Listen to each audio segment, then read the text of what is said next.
Imagine a world where you knew that you mattered and you belonged. The people cared about you because we were so darn good at listening to one another, no matter how different we are. That is what Sidewalk Talk is doing by putting listeners on sidewalks all over the world so that we can practice the art of connecting. Join me, founder and director Tracy Rubel, as I interview experts on the fine art of human connection and interview some of our volunteers who've been listening on the sidewalk and even some of the folks that we've listened to. And if you want to volunteer, consider joining us at sidewalk-talk.org. Heather Monro is somebody who's going to give you an infusion of electricity and energy, I think, when you hear this conversation. She heard about Sidewalk Talk through social media and had already been feeling a call to sit out on the sidewalk. And now it's been 18 months. And in Newcastle in the UK, she's been out listening every other week and has really created that sense of community that we talk about. And she says, it's always astonishing to me how much better I feel after I go out and I listen on the sidewalk. Heather's background is she went to Cambridge and studied natural sciences, and then pursued psychology and teaching and studied in Norway. And she took a career break to spend 10 years as a full-time athlete. And then she was a leader in an organization and has since become a leadership coach and speaker. She travels all over the world to work with leaders, to work with sometimes Olympic athletes, but even sometimes moms, sometimes teachers, sometimes doctors that aren't in big programs or companies. So she really encompasses the gamut in her coaching. And what I love about this conversation is, in spite of having all this skill and grace with people, she really says, I still learn so much from sitting out on the sidewalk. And I think that's what's been really humbling for so many that start a chapter is if we really bring our own learning mind to this work and this practice, it makes us feel better and it helps us grow. And those are some good things. So I bring you Heather Monro from Newcastle in the United Kingdom.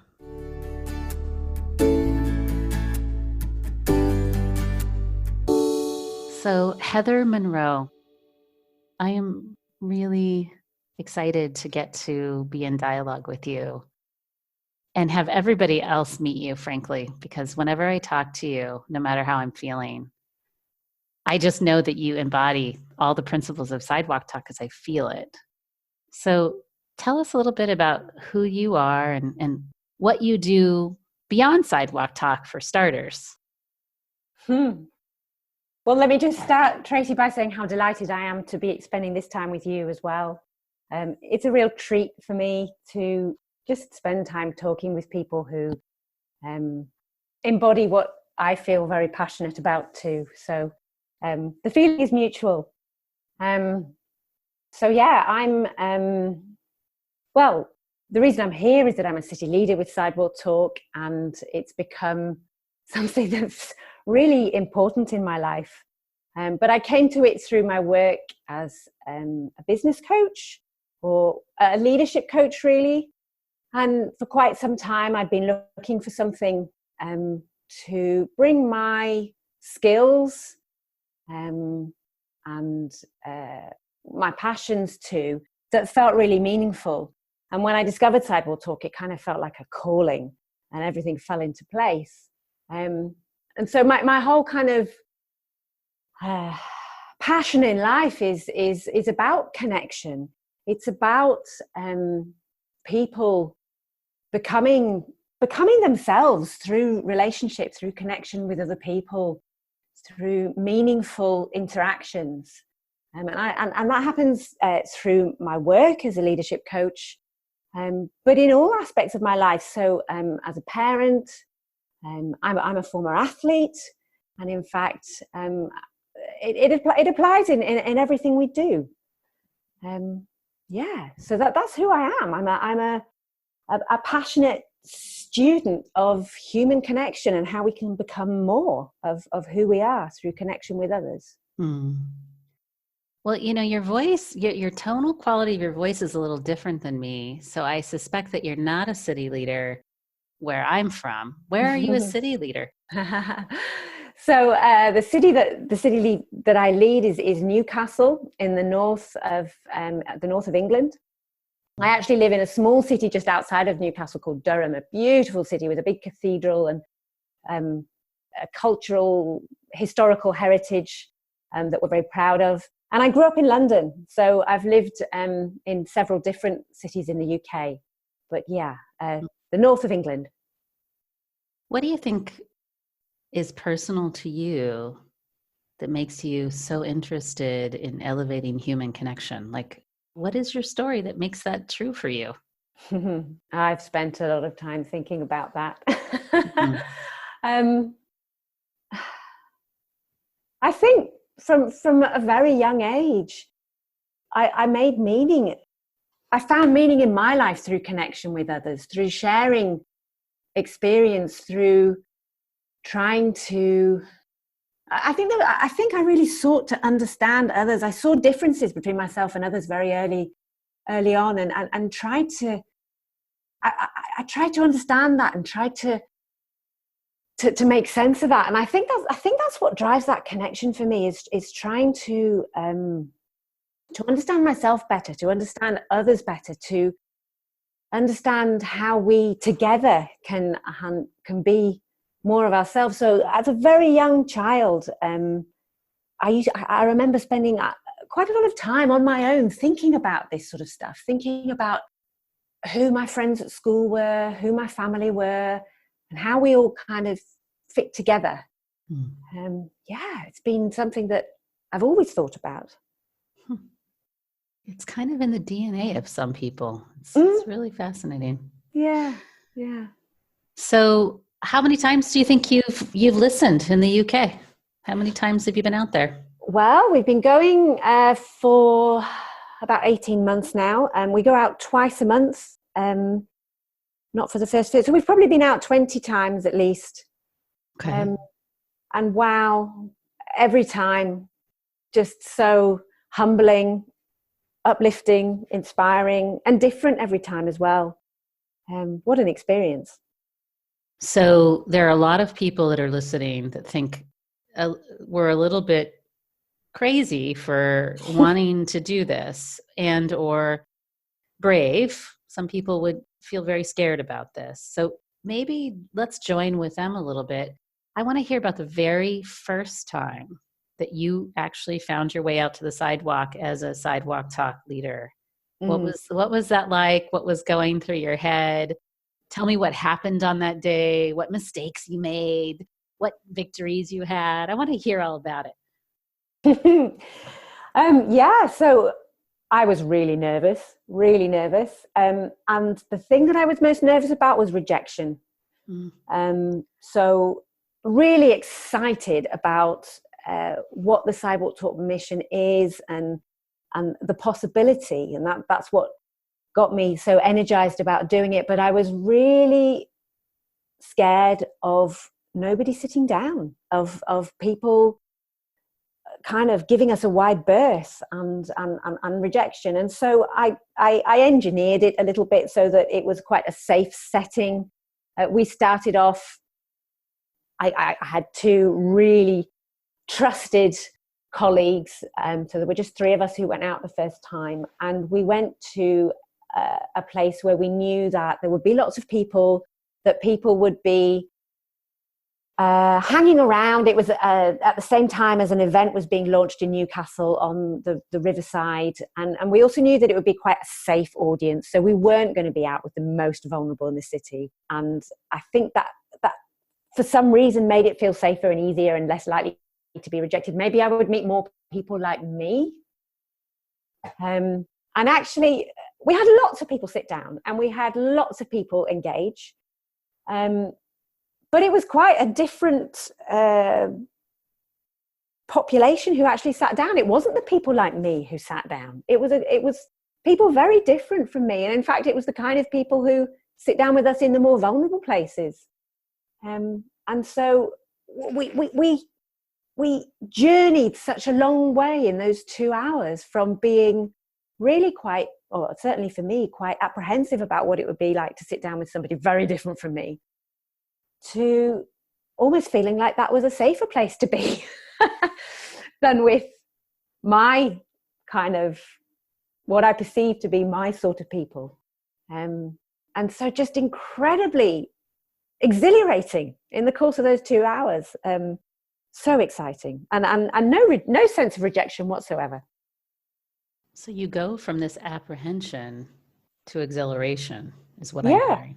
yeah, And yeah. I actually find it fascinating, Heather, to hear you say that there was something that felt almost more safe to be with people that were different than you. Can you help me understand that?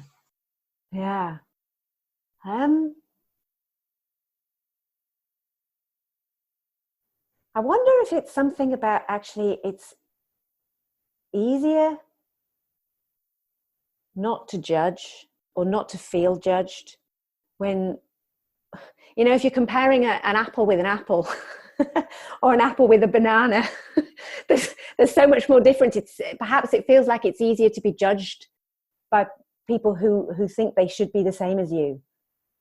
And I felt much more comfortable with difference. I didn't have to be like them. It was okay to be different, and so it surprised me, but I find it easier to hold space for people, and be curious in our differences and excited about our differences. Yeah, maybe there's something about that. The fear of judgment is less.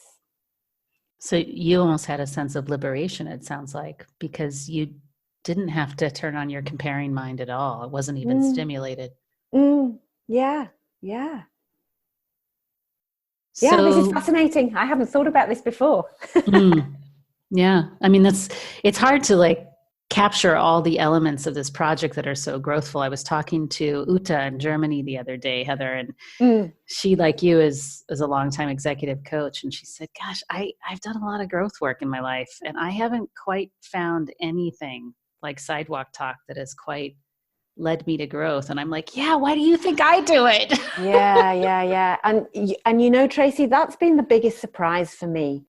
So when I first embarked on listening with Sidewalk Talk, there was this sort of altruistic part of me that thought I was giving something back, and that wouldn't it be nice to use my skills and to reach a different demographic, and to give something back to the community.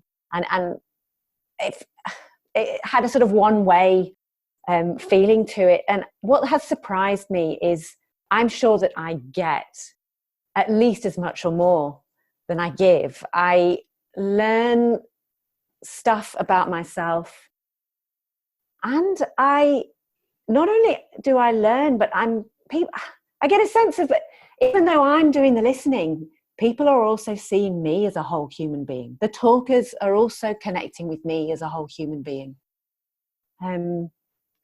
Wow, yeah. I pride myself in my profession on the ability to hold space for other people, and my empathy. And yet it's challenged every single time I go out. I learn something more about where the limits of those abilities are, and how much more I can continue to grow. So it's very humbling. This is one of my favorite things about talking with you, is that I also feel less alone and feel understood, just because you hold this project in that way, which is you come to it wanting to learn and grow yourself. And that's so exciting for me to hear. And I feel kinship with you when you say stuff like that. I'm like, oh yeah, me too. Yeah.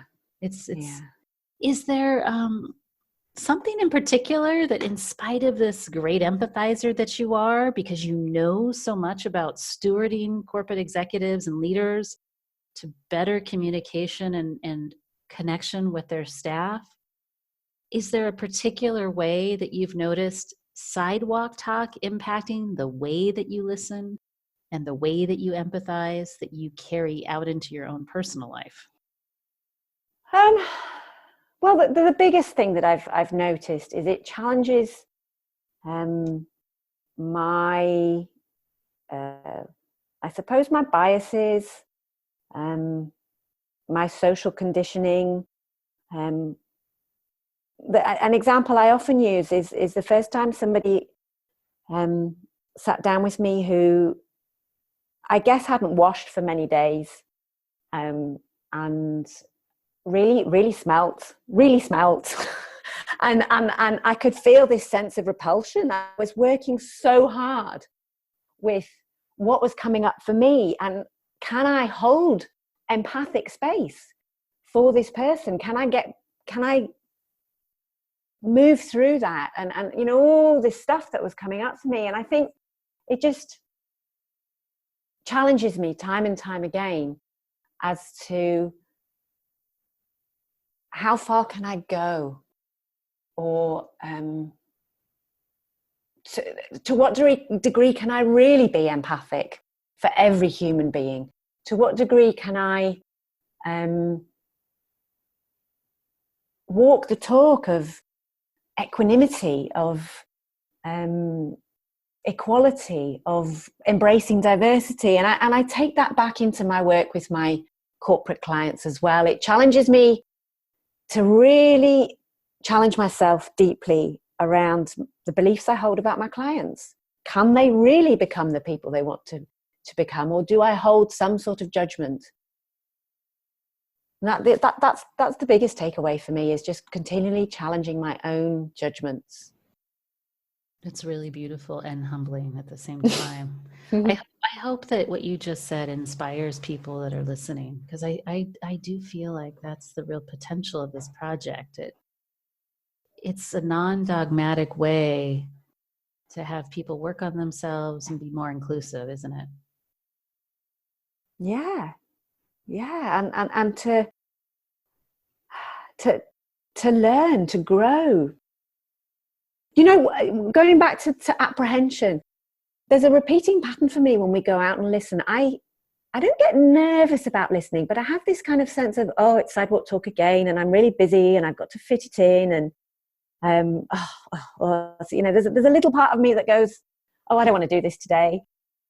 And afterwards, and I know as I'm feeling that, I know that by the end of it, I'm going to feel uplifted, inspired. I'm going to ride the wave of everything I'm taking away from it for weeks afterwards. And yet every time there's this sense of, oh, can I do this? And every time there's this incredible liberation of all sorts of wonderful cosmic love and great stuff that I go away with. So it's almost like I need a fix of it every few weeks to carry on growing and becoming more. Yeah, so there's this apprehension and then this exhilaration on the back end again. Yeah. And I think you're mirroring something that a lot of people experience, I think you saw it. It was a couple of U.S. researchers, someone from UC Berkeley and Chicago Booth School of Management, that just did some research on listening to strangers that went live on the BBS in September, I believe. And they were talking about the apprehension that we have when we're sitting on the train to talking to strangers. And we always predict that it's going to feel taxing and tiring. And then their research shows that it's exhilarating. We always discount. And I'm a therapist, you're a coach. People pay me a lot of money to come talk to me. And I don't want people to have to pay people lots of money to come talk. I feel like if we could all just do this better, we could all be like you. We could walk around like Heather Monro all the time, exhilarated. I'm not like that all the time. Well, but, okay, just let me idealize you for a second. Come on. But Tracy, it's not just, for me, it's not just that people pay to come and talk as well, but there are so many other barriers too. For somebody to seek out a therapist or a coach, there are psychological barriers, there are social barriers, financial barriers, as you mentioned. But in fact, what if we could live in a world where it was just the way we all were with each other? It was a way of being. Wouldn't that be wonderful? And I've seen it happen just a couple of times when we've been out. Our favorite listening place in the summer when the weather's warm, we go to a place called Eldon Square in Newcastle. It's a park area with lots of benches where people who don't really have anywhere else to go hang out a lot. And sometimes when we haven't actually got talkers sitting in the chairs, we walk around a little bit and we strike up conversation with people on the benches. And I experienced once talking with one guy who was sitting on a bench, and on the other end of the park bench, there was a lady sitting there. And after a while, she joined in the conversation. And then a little while later, I kind of wasn't needed anymore because the two of them found so much in common. He had lost his wife, she had lost her husband. And I just stepped back and we'd created community. It was just beautiful to watch. And if Sidewalk Talk can do that one conversation at a time, then I think we're doing some beautiful work in the world. I'm just taking that in. It's so easy for me to get all misty about this kind of stuff. So sweet. Oh, and then can we daydream a little bit together? What would the world be like? What big problems in the world would we solve if that were happening and we could count on it happening anytime we needed it? What would be different? Can we daydream? We can daydream together. We can daydream, sure. So one of my big hobby horses, I'm big on climate, on the climate crisis. It's become an all-consuming passion for me. And at the root of all of that for me is our mindset around a growth economy and around everything having to be bigger, better, more. And that being driven by our need to kind of be seen, to be accepted, to be okay. If I earn more, then people will love me. People will see me. People will accept me. People will connect with me. And of course, we know that logic is completely flawed. But wow, if people really did connect, well, maybe we wouldn't need to have a world that was so driven by those kind of values. And wow, that could contribute to climate change. I love, because we've talked a little bit that this speaks to my heart, right? I mean, this is this wound, right? I mean, we all want to be seen. And I love how you link it right to growth economy. The growth economy that pillages the earth is directly linked to wanting to be seen. So beautiful. And I'm guilty. I raised my hand. I think we should let everyone else in on a conversation we had a few weeks ago, which was kind of a relief to me. I can't say that I sustained it all the time, but you and I were talking about Sidewalk Talk's growth. And you said, Tracy, it doesn't have to be bigger. Yeah. And it's funny because this episode's going to air during our biggest fundraising month for Giving Tuesday. And your conversation with me influenced what we're raising money for, which is to support our existing chapters to feel fully supported, not to add new chapters. Yeah. And that if we actually could just have the resources and support to be dialoguing like you and I are right now, but you getting to talk to Meng in Malaysia, who I know he just told me, he goes, I've been listening for 2 years and we've been going out. He said, I've been out 38 times. I'm like, oh my God, I didn't know that. Wow. To have all this, holding of just the little golden nugget that we have already. Yeah. That's all we need. Yeah. Yeah. You're so right. And if we could hold our golden nugget of the 92 chapters that we have, and we were just coming together more and more and more. I did some calculations that we could listen to 11,000 people per month. Do we need more than that? And be having conversations like you and I are having. Like the other city leaders. I mean, how fun is it that you're in the UK?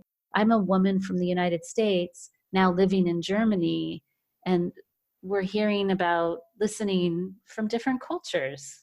And connecting deeply through it. Isn't it amazing that we can do that? Yeah. And Tracy, I'm guilty too. We're all guilty of I suppose we're trying to fill those kind of empty holes in our hearts with something that feels like we're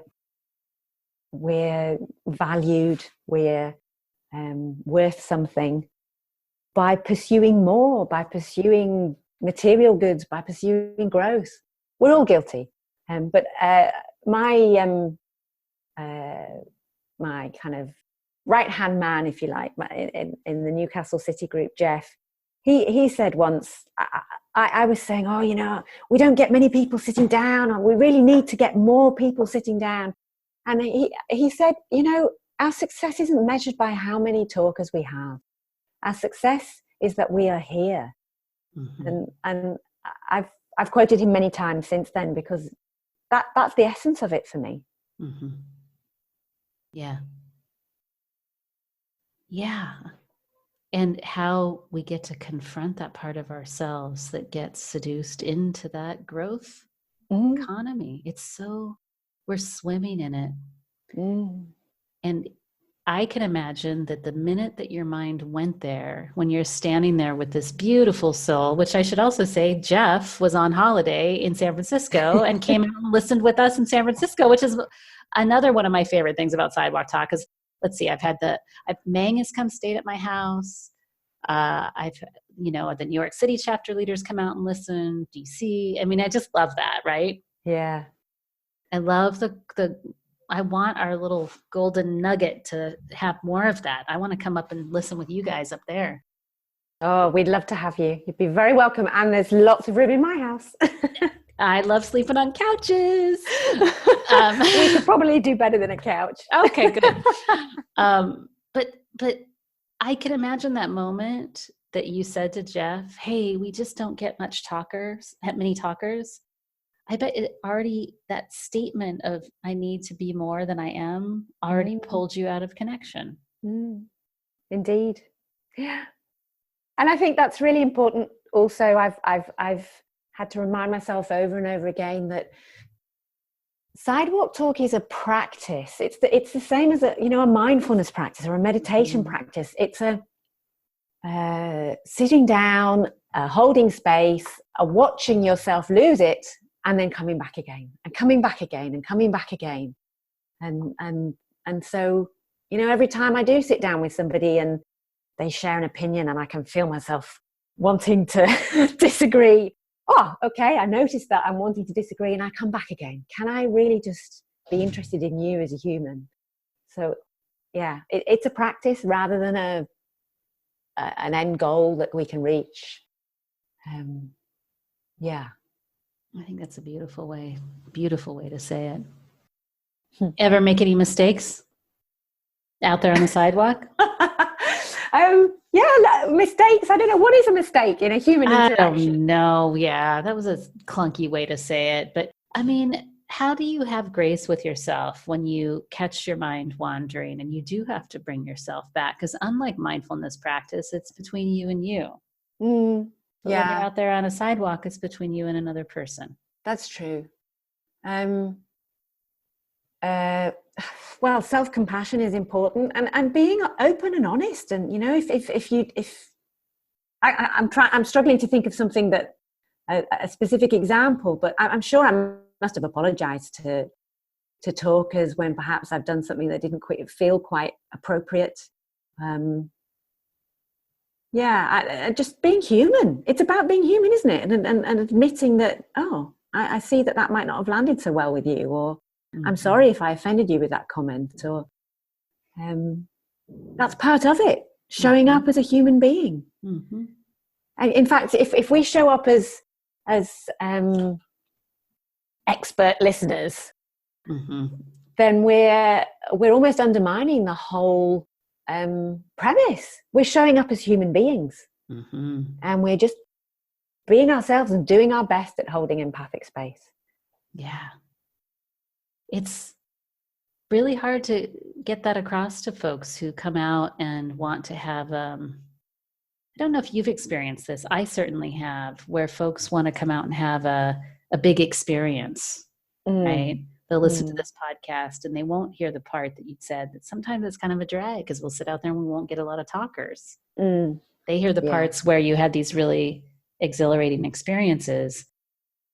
Yeah. And yet what you're saying is, no, it's not about us being experts, and it's not about us needing to have this experience. It's about us committing to a practice. And it's a practice. What I hear you saying is it's a practice of humanity. Yeah. Because I don't think growth economy is a practice of humanity. I'm not an economist, and I don't feel knowledgeable enough to take it further than that. But I agree with you that we've got a very flawed. Well, you don't have to be an system. economist to know what. I mean, girl, I spent like 10 hours today doing Sidewalk Talk stuff, and I had to go check myself. I told you I had to go for a run in the trees because I'm like, wait a minute, I just did the growth economy thing. I just disconnected from myself and those people that I love because I felt compelled to do all these things. And it's a constant and beautiful reminder because the exhilaration of human connection is enough. Yeah. Yeah. And the other thing, coming back to what you were saying about people who might just hear the exhilaration, the other thing that has been really nurturing for me is the greeter role. A lot of people who come, particularly in the UK, they watch the training videos from the US, and they'll say, oh, I reckon the greeter role's much easier in the US. It's that kind of culture where people will talk with each other on the street. And people are very apprehensive about it. And I've turned that into a practice as well, the greeter role. You might well get rejected by 30, 40, 50 people before you get someone who connects with you. And for me, that's really, there's a real potential for my own growth and development in that. And rather than that being a rejection, it's yeah, okay. So... they didn't want to stop. Fine. Okay. Oh, and I'll talk with this person. So again, it comes back to self-compassion and humor. Actually, there's a lot of humor in our interactions on the streets as well. we have a lot of fun. I have a lot of fun in the greeter role. Yes. Laughing at myself, really. Yeah. You get to experiment, right? Yeah. Yeah. I think if you take it too seriously, then you'll come away disappointed. Yeah, there's like an element of play that you can bring to it, is what I'm hearing. Yeah. And improvisation in a way. Yeah. Beautiful. This has been lovely. This has just been lovely. What a lovely way to spend an evening. Yeah, really lovely. Thank you, Tracy. Is there anything else that feels important to say to the other Sidewalk Talk volunteers that'll probably listen in on our conversation, or to maybe members of the public that might listen in on our conversation? No pressure, but what feels burning on your heart? Or well, I think for the other listeners, it is just that we talk so much about Sidewalk Talk combating loneliness, but it can be, we're lonely too. Just because we're listeners, it doesn't mean that we don't feel lonely. And I guess I hope that this conversation we've had will resonate for some people, that, oh yeah, other listeners have those fears and those concerns. And that's what I feel, Tracy, when that exhilaration after a Sidewalk Talk listening event is partly because my lonely heart has been filled up. Mm-hmm. It's been filled up not just with connection with the talkers, but also that lovely community of volunteers.